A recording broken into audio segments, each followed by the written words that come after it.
Card கொடுப்பாங்க. வாங்கும் போது உணர்வு வரணும், இந்த ஒன் கார்டு தான் என் உடம்புக்குள்ள என்னவா மாறப்போகுது, சிப்பாக மாறப்போகுது. ரொம்ப தூரத்தில் இல்லை, வருகை ரொம்ப தூரத்தில் இல்லை, ஆட்டோமேட்டிக்காக இதை அப்படியே போட்டுருவாங்க. இப்போ நான் உங்களுக்கு இந்த ப்ரூஃப் காட்டுறேன்னு சொன்னேன் பாருங்க, இது 2010 வந்ததான ஒரு, இங்கே பாருங்க, இது 2010 வந்தது. 2010 வந்தது, பேப்பரில் வந்த நியூஸ். அப்போது அரசு கொடுக்கிறது ஆதார் அட்டை, ஆனால் அதை கொண்டு உங்களை கண்காணிக்கவும் செய்யலாம். இது வந்து தனியார் பத்திரிகையில் வந்தது. சொன்னது மாத்திரமல்ல, அதில் அந்த அந்த வட்டத்துக்குள்ளே என்ன கொடுத்துருக்குறாங்க பாருங்க, படிக்க முடியுதா?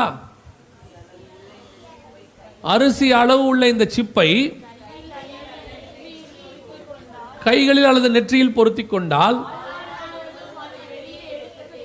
எத்தனை வருஷத்துக்கு முன்னாடி, கீழே படிக்க முடியுதா? இங்கே கீழே 14 அக்டோபர் 2010. அப்படின்னா நீங்கள் கொரோனாவுக்கு கையும் நெத்தியும் செக் பண்ணது ஏதோ கொரோனாக்காக இல்லை, 2010 பிளான் இருக்கு. நான் சொல்கிறது ஏதாவது புரியுதா கொஞ்சமாவது? உங்களுக்கு செக் பண்ணுற கருவியெல்லாம் 2010 ரெடி. 2020 உங்களை ரெடி பண்ணாங்க, கையை நெத்தியும் காக்க வச்சாங்க. ஏன்னா நீங்கள் காட்ட மாட்டீங்க. பைபிள் படிக்கிறவங்க என்ன பண்ண மாட்டோம், காட்ட மாட்டோம். வெளிநாட்டுக்காரன் சர்ச்சில் நல்லா இருக்கிறவங்களாம் காட்ட மாட்டான். இப்போ இவனை காட்ட வைக்கிறதுக்கு ஒன்று வேணும், அதுதான் வேக்சினோடைய இ சர்டிஃபிகேட்டோடைய ப்ரூஃபாக வரக்கூடிய ID 2020 சிப்பு. அவ்வளோதான். இப்போ எல்லாம் ரெடியாக இருக்குது. இப்போ என்ன பண்ணுவாங்க, இன்னும் ஒரு ஏதோ ஒன்று நடக்கும், 3ஆம் உலக யுத்தமோ இல்லை இதே மாதிரி இன்னொன்னோ, அல்லது கடும் பஞ்சமோ, அல்லது ஒரு பெரிய சோலார் சுனாமியோ, ஏதோ ஒரு பெரிய பாதிப்பு உலகளாவிய பிரச்சனை ஏற்படுத்தும். மிகப்பெரிய அளவில் உயிர் சேதம் உலகளாவிய நடக்கும், அடுத்து கண்டிப்பாக நடக்கும். பைபிள்லேயும் இருக்குது, விஞ்ஞானிகளும் சொல்லியிருக்கிறாங்க. கர்த்தருக்கு சித்தமானால் நாளைக்கு அதை நம்ம பார்க்கலாம். அப்படி நடக்கும் பட்சத்தில் அதுக்கப்புறம் இந்த ஐடியை செக் பண்ணுவாங்க. எல்லாருக்கும் ஐடியை வச்சு செக் பண்ணுவாங்க. அவங்க ஐடியை கொடுத்து கையில் இதை என்ன செஞ்சுக்கங்க, போட்டுக்கோங்க. இனி இது இருந்தால் தான் நீங்கள் வேலைக்கு போகலாம், இது இருந்தால்தான் பிள்ளைங்க ஸ்கூலுக்கு போகலாம், இது ஆன்லைனில் கூட நீங்கள் இந்த உங்கள் தம்பு இம்ப்ரெஷன் வச்சாதான் உங்களுக்கு என்ன ஆகும், உள்ளுக்குள்ளே ஆப்குள்ளே நீங்கள் போக முடியும். ஸோ இந்த சிப் இஸ் வெரி இம்பார்ட்டன்ட்னு சொல்லி இது வந்து ஏதோ அப்போ கொண்டு வர மாதிரி காட்டுவாங்க, அன்னைக்கு உள்ள பிரச்சனைக்கு சொல்யூஷன் மாதிரி கொண்டு வருவாங்க. இது ஏற்கனவே ரெடி பண்ணி வச்சதுக்கு தான் பிரச்சனையை உண்டாக்கி இருக்கிறாங்க. சொல்யூஷனை ரெடி பண்ணிட்டு தான் அவங்க பிரச்சனையை ரெடி பண்ணியிருக்கிறாங்க. நம்ம என்ன நினச்சிக்கிட்டோம், பிரச்சனைக்கான சொல்யூஷன் தான் இந்த கையிலையும் நெத்திலையும் செக் பண்ணுறதுன்னு. கையிலையும் நெத்திலையும் செக் பண்ணுறது 2010 இருக்குது. இப்போ பிரச்சனையை வர வச்சிருக்கிறாங்க. ஆட்டோமேட்டிக்காக இன்னும் இதை விட பெருசு வரும். இதை விட பெருசு வரும்போது உங்கள் கைகளில் நெத்திகளில் செக் பண்ண மாட்டாங்க, கையிலையும் நெத்திலையும் சிப்பு போட சொல்லுவாங்க.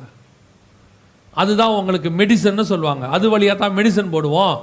போட்டவங்களுக்கெல்லாம் மெடிசன் நீங்கள் போட்டுட்டீங்க, வேக்சின் போட்டுட்டீங்கன்னா உங்கள் கையில் நெத்திலேயே எங்கேயாவது ஒரு இடத்துல சிப்பு இருக்கும்.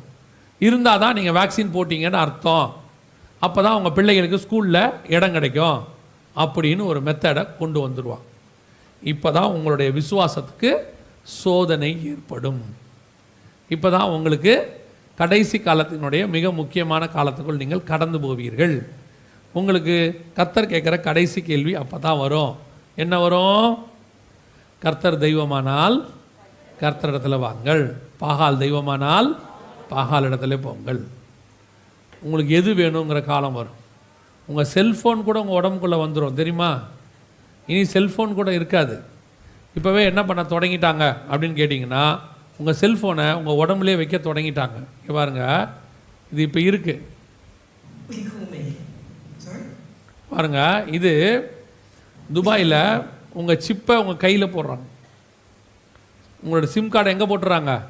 உங்கள் கையில் போட்டுறாங்க. அவன் என்ன சொல்கிறான் பாருங்க, அதில் என்ன சொல்லியிருக்கிறான்னா, no more cellphones, no more cellphones. அதை விட இவர் என்ன சொல்கிறார் பாருங்க, வரும் 2030ஆம் ஆண்டில் 6G தொழில்நுட்பம் வந்துவிடும் என நோக்கியா நிறுவனத்தின் தலைமை நிர்வாக அதிகாரி பெக்கா லன்பர்ட் தெரிவித்துள்ளார். மேலும் இப்போது பெரும்பாலும் அனைவரது கைகளிலும் தவறு மொபைல் போன் அப்போது பயன்பாட்டில் இல்லாமல் வழியாக கட்டமைக்கப்பட்டிருக்கும் எனவும் அவர் கூறியுள்ளார். அவர் என்ன சொல்கிறாருன்னா, செல்ஃபோனே இருக்காதாம்மா, நம்ம உடம்புக்குள்ளே என்ன பண்ணிடுவாங்களா, கட்டமைக்கப்பட்டுருவாங்க. 2030க்குள்ளே இப்படி நடக்க வாய்ப்பு இருக்குது அப்படின்றாங்க.